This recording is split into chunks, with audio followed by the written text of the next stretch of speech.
This is how it happened. This is how Batman died. It was set in Arkham Knight, where we left off our protagonist. Unfortunately, that is not how Batman died. Hello and welcome to my channel. As many of you know, the latest Rocksteady game is coming out next February, and it is titled Suicide Squad: Kill the Justice League. The leaks are out and I wanted to talk a bit about it.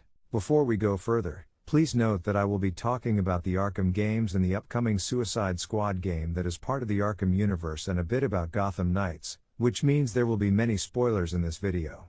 Arkham Knight came out 8 years ago. It was the final chapter for the Arkham series that started back in 2009. In the end, Batman sacrificed himself and became Nightmare Batman. He faked his death so he could protect the people around him.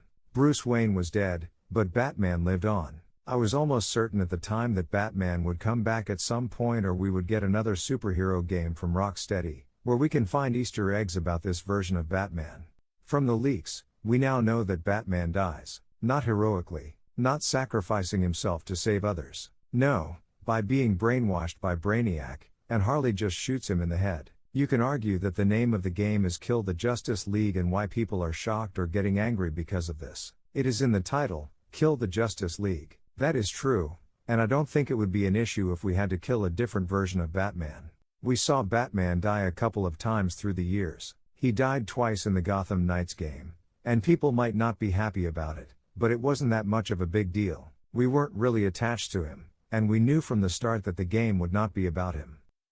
The issue here is that the Arkham series is the backbone of this game. You as the player spent 14 years with this version of Batman, and they show no respect for the character, for the actor, nor for the fan base. The last time we saw Batman in a video game, he survived a night where an army tried to kill him, an army that was trained by none other than Jason Todd, the man who knows everything about Batman, the man who was trained by Batman. And you tell your audience that 4 Suicide Squad members were able to do what a whole army, including Jason Todd, wasn't able to. We've been following Arkham Batman for 14 years now, and he will not go out as a hero.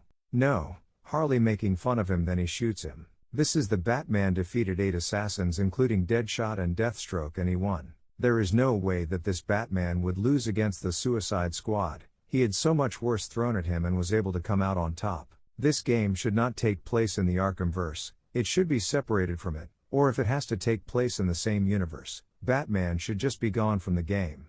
Many fans, including me, don't wish to see this as Kevin's final outing as Batman. It undermines the journey we had in the Arkham games just for some looter-shooter game that will die in less than a year. What I would have done is to put the Suicide Squad game into the Gotham Knights universe, and the Gotham Knights should have been in the Arkhamverse, where you can see the Bat family without Batman. Would have made much more sense.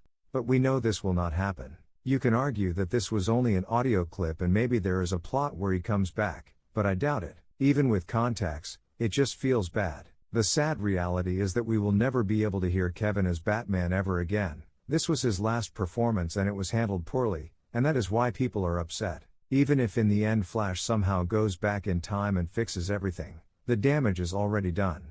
I wish I was wrong, and this game turns out to be a great game, but seeing that Sweet Baby Incorporated is also involved in this, sorry I don't have any hope for this one.